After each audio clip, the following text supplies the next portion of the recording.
ఒక అందమైన పల్లెటూరు. పల్లెటూరు అంటేనే అందమైనది కదా. ఈ మధ్య వాటిని కూడా కలుషితం చేసేస్తున్నారులేండి, అది వేరే విషయం.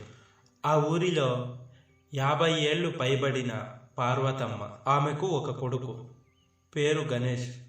వయసు 25 సంవత్సరాలు ఉంటుంది. పార్వతమ్మ ఎప్పుడూ ఏదో ఒక రోగంతో బాధపడుతూ ఉండేది. ఆమె రోగం నయం చేయడానికి గణేష్ చిన్న వయసు నుండే కష్టపడటం అలవాటు చేసుకున్నాడు. అలా గడుస్తున్న వారి జీవితాల్లో ఒకరోజు పార్వతమ్మ స్పృహ తప్పి పడిపోయింది. అదే ఊర్లో ఉన్న డాక్టర్ని పిలిచాడు గణేష్. డాక్టర్ పల్లవి వచ్చి పార్వతమ్మని చెక్ చేసి వెంటనే పెద్ద ఆసుపత్రికి పట్నం తీసుకుపోవాలని చెప్పింది గణేష్కి. గణేష్ అలాగే తన తల్లిని పెద్ద ఆసుపత్రికి తీసుకెళ్లాడు. అక్కడ అనేక టెస్టుల తర్వాత పార్వతమ్మకి గుండెకు సంబంధించిన జబ్బు ఉందని, ఆ జబ్బు నయం కావడానికి ఆపరేషన్ చేయించాలని, ఆ ఆపరేషన్కి చాలా డబ్బు కావాలని డాక్టర్లు చెప్పారు. ఆసుపత్రి నుంచి ఇంటికి తిరిగి వస్తారు. గణేష్ ఇప్పుడిచ్చిన ఈ మందులతో అమ్మ ఇంకో 3 సంవత్సరాలు హాయిగా బతుకుతుంది, కానీ తర్వాతైనా ఆపరేషన్ చేయిస్తేనే, ఎందుకు చెప్తున్నానో అర్థం చేసుకో అని చెప్పింది డాక్టర్ పల్లవి. అమ్మని ఎలాగైనా బతికించుకోవాలి. అమ్మ నా కోసం చాలా కష్టపడిందక్క.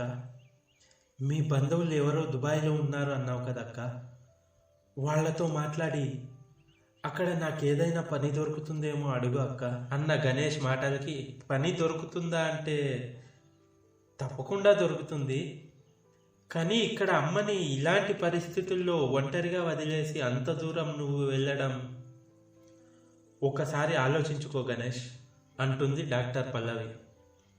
నాకు వేరే దారి కనిపించడం లేదక్క. ఓ 3 ఏళ్ళు అమ్మకి దూరంగా ఉంటే మిగిలిన జీవితం మొత్తం అమ్మతో కలిసి ఉండొచ్చు కదా. వాళ్ళు చెప్పినంత డబ్బు ఇక్కడుండి సంపాదించుకోవడం కష్టమేనక్క. మీరే ఏదో ఒకటి చేయాలి అంటాడు గణేష్. సరే, నీ దుబాయ్ ప్రయాణం గురించి, అక్కడ నీ పని గురించి నేను చూసుకుంటాను. ఫస్ట్ ఈ విషయం అమ్మకి చెప్పి అమ్మ ఏమంటుందో అడుగు అని చెప్పి డాక్టర్ పల్లవి అక్కడి నుంచి వెళ్ళిపోతుంది. గణేష్ లోపలికి వెళ్ళి తను దుబాయ్ వెళ్ళి డబ్బు సంపాదించి ఆపరేషన్ చేయిస్తా అని పార్వతమ్మతో చెప్పగానే, వద్దు బిడ్డ, నా కోసం అంత దూరం వెళ్ళి నువ్వు కష్టపడటం నాకు ఇష్టం లేదు. ఇంకెన్నాళ్ళు బతుకుతానో తెలీదు. ఆ లోపు నీకో మంచి అమ్మాయిని చూసి పెళ్లి చేసి నీకంటూ ఓ తోడు ఇచ్చా అన్న సంతోషంతో హాయిగా కన్ను మూస్తా బిడ్డ.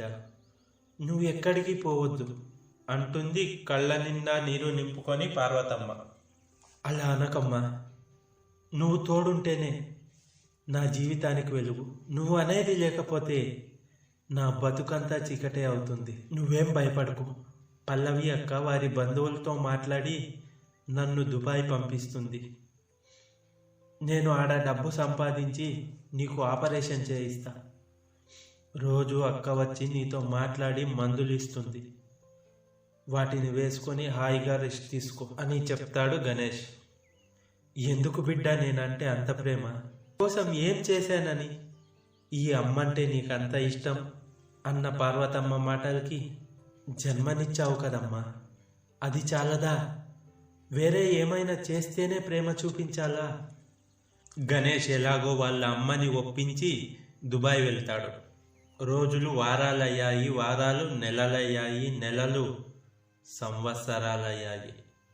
అలా 3 సంవత్సరాలు గడిచిపోయాయి. ఇక్కడ పార్వతమ్మ ఆరోగ్యం కూడా బాగా దెబ్బతింది. బిడ్డ ఈరోజు వస్తాడు, రేపు వస్తాడు అని రోజులు లెక్క పెట్టుకుంటుంది ఆ తల్లి. ఆపరేషన్ చేయిస్తాడని కాదు, కనీసం చివరి చూపు అయినా చూడాలి అన్న ఆశ ఆమెది. డాక్టర్ పల్లవి రోజులాగే పార్వతమ్మ ఇంటికి వచ్చి మందులు ఇచ్చింది. అమ్మా, ఇంకో 2 రోజుల్లో నీ కొడుకు వచ్చేస్తాడు. గణేష్ రాగానే నీకు ఆపరేషన్ చేయిస్తాడు.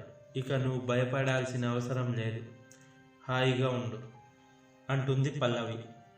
ఇన్ని రోజులు నన్ను బ్రతికించింది మీరు ఇస్తున్న మందులు మాత్రమే కాదమ్మా, వాడు వస్తాడన్న ఆశ, కనీసం చివరి చూపునైనా చూసుకుంటా అన్న నమ్మకమే నన్ను బ్రతికిస్తున్నాయి అంటుంది పార్వతమ్మ. మీ కష్టాలు తీరే రోజు దగ్గరలోనే ఉంది అని చెప్పి డాక్టర్ పల్లవి అక్కడి నుంచి వెళ్ళిపోతుంది. పార్వతమ్మ కొడుకుని తలుచుకొని, బిడ్డా ఓ నా కన్నా కొడుక, ఎన్నాళ్ళకొస్తావురా? నీ రాక కోసమే ఈ తల్లి ఎదురు చూస్తుందిరా. నీ మాట కోసమే మరణాన్ని ఎదురించి బతికున్నారా. పాలు ఇచ్చిన అమ్మ కోసం పరదేశాలు పోయినవురా. బువ్వ పెట్టిన అమ్మ కోసం బాధలు ఎన్నో పడుతున్నావు. ఆ బాధలు సాలు, కష్టాలు సాలు, ఒక్కసారి నువ్వు రావయ్యా. నిన్ను కళ్ళార చూసి కాటికి నేను పోతానయ్యా. నీతో మనసారా మాట్లాడి మన్నులో మన్నైపోతానయ్యా. బిడ్డావో నా కన్నా కొడుక, ఎన్నాళ్ళకొస్తావురా? నీ రాక కోసమే ఈ తల్లి ఎదురు చూస్తుందిరా. నీ మాట కోసమే మరణాన్ని ఎదురించి బతికున్నారా. పల్లవి పరిగెత్తుకుంటూ పార్వతమ్మ ఇంటికి వస్తుంది. ఏమైందమ్మా, ఎందుకంతలా పరిగెత్తుకుంటూ వచ్చావు అంటుంది పార్వతమ్మ. అది అమ్మా, నీకెలా చెప్పాలో అంటూ కొద్దిగా నసుగుతుంది పల్లవి. ఏమైందమ్మా చెప్పు, గణేష్ వస్తున్నాడుగా అని ఆత్రంగా అడుగుతుంది పార్వతమ్మ. గణేష్ వస్తున్న ట్రైన్ ట్రాక్ తప్పి బోల్తా పడింది. చాలామంది చనిపోయారు. వారిలో మన గణేష్ కూడా.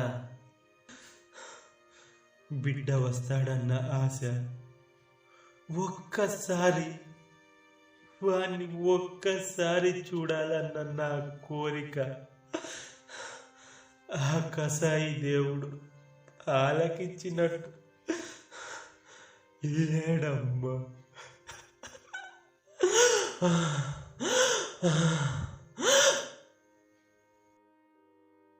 కసాయి వాడురా ఆ బ్రహ్మదేవుడు, మనసు అన్నదే లేనివాడు.